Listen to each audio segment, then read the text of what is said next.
बहुत भीखे भाई बहने क्या मुझे कहते, सचिन भाई कठिन है, कठिन है। सुनते समय अच्छा लगता है लेकिन प्रैक्टिकल में जब जाते हैं कठिन है। मैंने कहा कुछ कठिन नहीं, कठिन शब्द निकाल दो डिक्शनरी में से।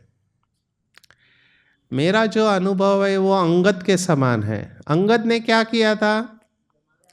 पैर जमा दिया था ना। कोई हिला पाया अंगद को? रावण भी नहीं हिला पाया, मेघनाथ भी नहीं। वो अंगद जब वापस आया तो उसके दोस्तों ने उसे पूछा, बंदर सेना, उन्होंने पूछा अंगद तूने हिम्मत कैसे किया? तू अकेला जाके रावण को चैलेंज करके आया और सीता को दांव पे लगाया। समझो तुम्हारी गलती से अगर पैर थोड़ा भी हिल जाता, हम तो सीता को हार चुके थे। तुमने इतनी हिम्मत कैसे की? अंगद का जवाब बहुत मोटिवेशनल है, ध्यान से सुनना। अंगद ने एकदम रिलैक्स, अंगद को कोई टेंशन नहीं। वो बोलता है इसमें कौन सी बड़ी बात है, पहले मुझे बताओ सीता है किसकी? किसकी है?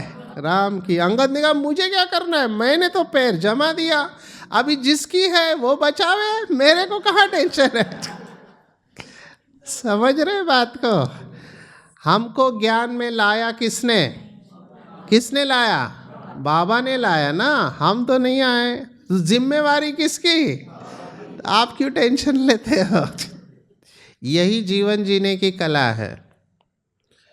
आप जब खुद करने जाओगे ना कठिन होगा। आपके पास ताकत नहीं है माया को जीतने की। माया को जीतना मासी का घर नहीं है। वो विश्वामित्र ऋषि थे, सप्तऋषि में के।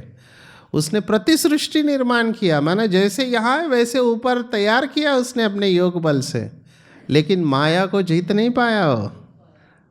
और रंभा मेनका के आगे हार गया हो। तो माया को जीतना इजी नहीं है, पर जहाँ सर्वशक्तिवान है वहाँ कोई रोक नहीं सकता है। असंभव भी संभव हो जाएगा। तो बताओ आपको कौन चला रहा है? हाँ, जिस घर में आप रहते किसका है? अच्छा, उस घर में रहने वाले किसके बच्चे हैं? तो आप क्या कर रहे हो उस घर में? यहाँ गड़बड़ कर देते हैं। यहाँ पे डबल फॉरेनर्स बहुत पावरफुल है, मैंने देखा है। मैं उसके ऊपर आऊँगा धीरे धीरे। बहुत सारे बीके ना मुझे बोलते सचिन भाई हमारे सेंटर पर चलो। तो मैं कहता हूँ तुम्हारे सेंटर पर? बाबा का होता तो मैं आ जाता, तुम्हारे सेंटर पर मैं क्यों आऊँ?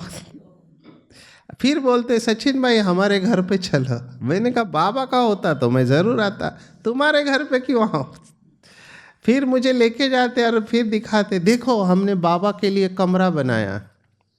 मुझे और रहम आता है उस आत्मा के ऊपर। मैंने कहा कौन सा वाक्य ठीक है? हमारे घर पे हमने भगवान को कमरा दिया है या भगवान के दिए हुए घर में हम रहते हैं? कौन सा वाक्य बराबर है? कौन सा वाक्य? अरे जो पूरी दुनिया को देता है तुम उसको कमरा दे रहे हो। ये बहुत सूक्ष्म ईगो है, समझ में ही नहीं आता। कैसे इजी होगा लाइफ? सरल पुरुषार्थ तो हो ही नहीं सकता जब तक ये मैं और मेरा है। पूरा सरेंडर होना चाहिए मन बुद्धि से। बाबा जहाँ रखो, जैसे रखो, जो खिलाओ, जो पिलाओ, मुझे मंजूर है। बोलेंगे मेरे साथ? बोलेंगे?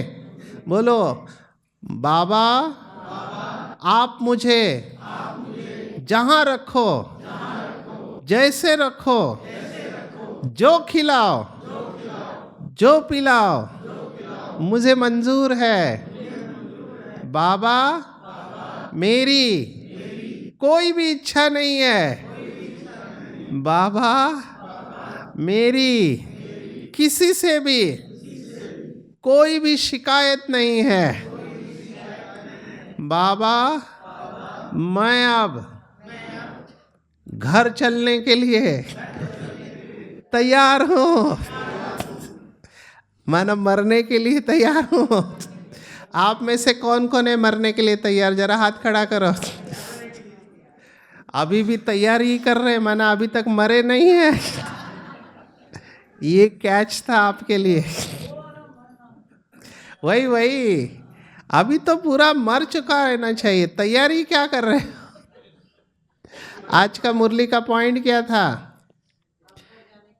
नहीं, हम बाबा को कौन से बच्चे पसंद है? क्या बोलते हो? अल्लाह को प्यारी है कुर्बानी, बलिहार। आज क्या था? वारी जाएंगे ना पूरी तरह से। मुझे तो बहुत वंडर लगता है, भगवान को बुलाया किसने इस धरती पर? हमने ही बुलाया ना। आपके घर में बहुत बड़ा मेहमान आया है, आपने उसको दूर से बुलाया, और जब वो आता है, हाँ हाँ बैठे रहो, मेरे पास टाइम नहीं है। अरे कितना इंसल्टिंग है। उसको हमने बुलाया, हमने उसको वायदा किया भक्ति मार्ग में कि बाबा 1 सेकंड का दर्शन दे दो, मुझे और कुछ नहीं चाहिए। भगवान कह रहे दर्शन क्या, हर वक्त मुझे यूज करो। और फिर बोलते हैं बाबा टाइम नहीं है। कितना खराब है। तो ऐसा नहीं होना चाहिए, बराबर है ना?